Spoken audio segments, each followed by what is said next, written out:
Je veux pas prendre potion. Il va y avoir les sélections de Quidditch, il faut que je m'entraîne. Le soin du détail dans la préparation est la condition préalable à toute élaboration. Ah, Harry, mon garçon, je commençais à m'inquiéter. On est venu avec quelqu'un, je vois. Ron Weasley, monsieur. Mais je suis nul en potions et même un danger public, alors le mieux c'est que je... Pas d'aise, on vous fera progresser. Les opérations commencent.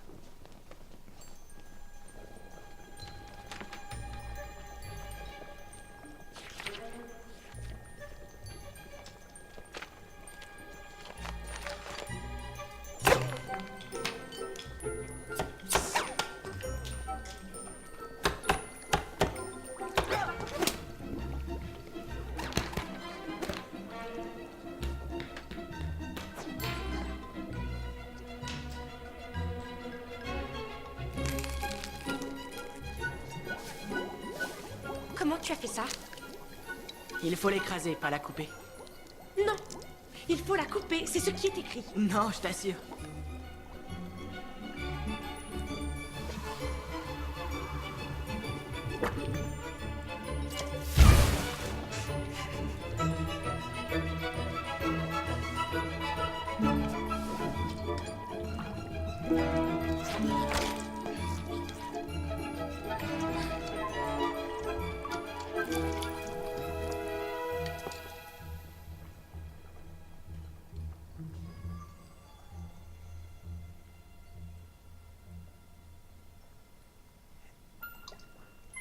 Par la barbe de Merlin. Elle est parfaite. Si parfaite qu'une seule goutte nous tuerait tous. Bon, alors, voilà comme promis, un flacon de Félix Félicis. Toutes mes félicitations. Faites-en un bon usage.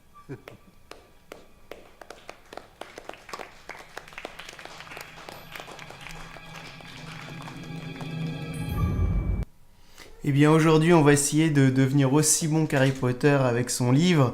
On va essayer donc de fabriquer des solutions de façon correcte avec différents paramètres qui ne sont pas forcément les plus faciles.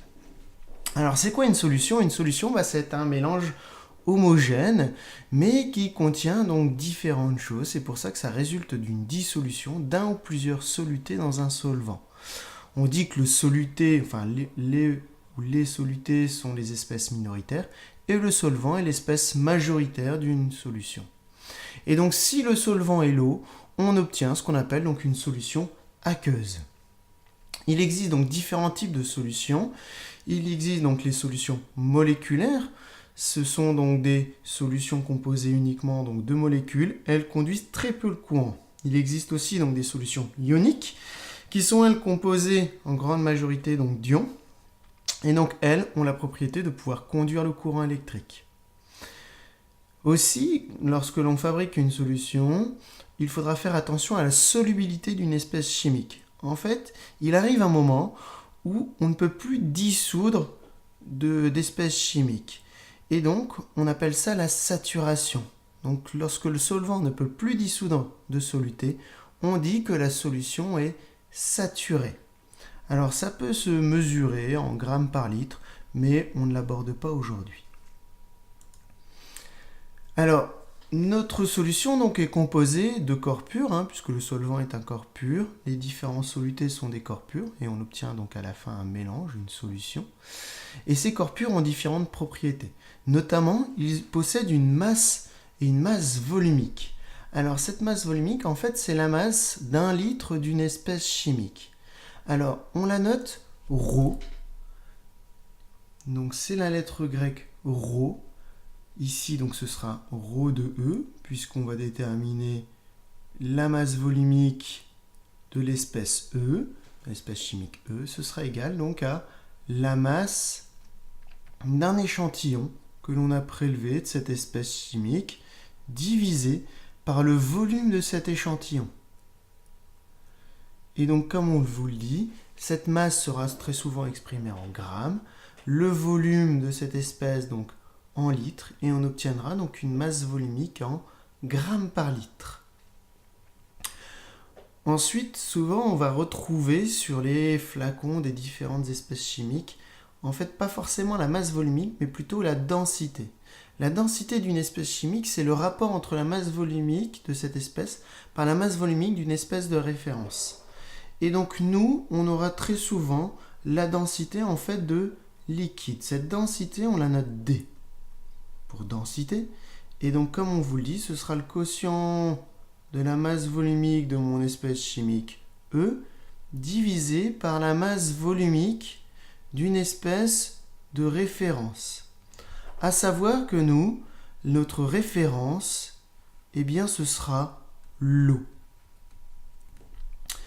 Et donc, la masse volumique de l'eau, qu'il ne faut pas connaître, mais que l'on va apprendre à connaître en l'utilisant plusieurs fois, eh bien, cette valeur est de 1000 grammes par litre.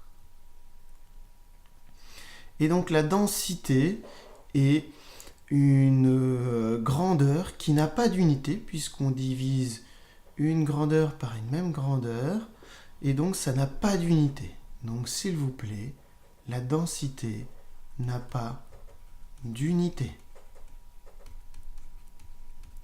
Ça c'est très important. Donc ne confondez pas densité et masse volumique, même si c'est très proche, puisque souvent on vous donnera la densité, on vous donnera la masse volumique de référence et il faudra trouver donc la masse volumique de notre espèce chimique. Une fois que l'on connaît bien donc nos espèces chimiques donc introduites dans nos solutions, eh bien on obtient donc une solution. Et cette solution, il faudra donc en connaître une des grandeurs, notamment la concentration massique en soluté. Ça indique en fait donc la masse de soluté contenue dans un litre de solution. Et donc, comment on peut calculer donc, cette masse volumique? Eh bien, cette concentration massique, on la notera donc T. Donc, c'est la concentration massique de mon soluté, d'un soluté A. Ce sera égal donc, à la masse de soluté A que j'ai introduit dans ma solution, divisé par le volume de cette solution. Et donc, on obtiendra un titre massique aussi, ou une concentration massique en grammes par litre. Attention, la formule est très proche de celle de la masse volumique. Mais attention, ici on a utilisé donc la masse de soluté divisée par le volume de solution, alors que tout à l'heure c'était la masse de l'espèce chimique divisée par le volume de l'espèce chimique. Attention à ne pas confondre. Mais maintenant, comment préparer ces solutions? Eh bien, c'est ce que l'on a vu ensemble en travaux pratiques. Et donc, on a deux possibilités. Soit procéder par dissolution, et donc on va dissoudre un soluté dans un solvant. On peut dissoudre donc un solide, un liquide ou un gaz dans un solvant. Donc, comme on l'a fait ensemble, en prélevant une certaine masse de soluté à l'aide d'une balance sur une coupelle tarée. Nous avons donc prélevé notre soluté que l'on a introduit dans une fiole jaugée d'un certain volume. Puis on a rempli aux 3/4 d'eau distillée. On a bouché cette fiole jaugée, on l'a agitée pour dissoudre complètement le soluté. Puis on a complété d'eau distillée jusqu'au trait de jauge. Et enfin, on a bouché et agité pour homogénéiser la concentration. Mais on peut aussi procéder par dilution. Mais pour cela, il faut déjà posséder une solution. Et donc le but d'une dilution, c'est de diminuer la concentration par un ajout de solvant. Et donc la quantité de matière de l'espèce chimique dans le volume V0 de l'échantillon de la solution mère que l'on va prélever, puisqu'on va partir d'une solution mère pour former une solution phi, eh bien il sera identique à celui que l'on va retrouver dans la solution phi. Et donc cela nous implique une phrase très importante, c'est que lors d'une dilution, la quantité de matière se conserve. Ça veut dire que la masse de soluté prélevée dans la solution mère sera égale à la masse de soluté que l'on va retrouver dans la solution phi. Et je sais aussi que ma masse est égale à la concentration massique fois le volume, et du coup j'obtiens l'égalité suivante aussi, donc T0 fois V0 est égal à T1 fois V1. Cette expression nous permettra donc de déterminer soit le volume de solution mère à prélever, soit la concentration massique de la solution phi. Cela dépendra donc bien sûr des exercices. Alors comment procéder à cette dilution? Eh bien comme on l'a vu en travaux pratiques, et donc on va prélever à l'aide d'une pipette jaugée notre solution mère, un certain volume de solution mère, donc que l'on appelle ici V0, que l'on va introduire dans une fiole jaugée dont le volume sera ici V1, le volume de la solution phi. On ajoutera de l'eau distillée jusqu'aux 3/4 de la fiole jaugée, on bouchera, on agitera, puis ensuite on complétera d'eau distillée jusqu'au trait de jauge, et enfin on abouchera et on agitera et on obtiendra donc notre nouvelle solution. Eh bien, nous en avons terminé pour aujourd'hui. N'oubliez pas de faire les quelques exercices.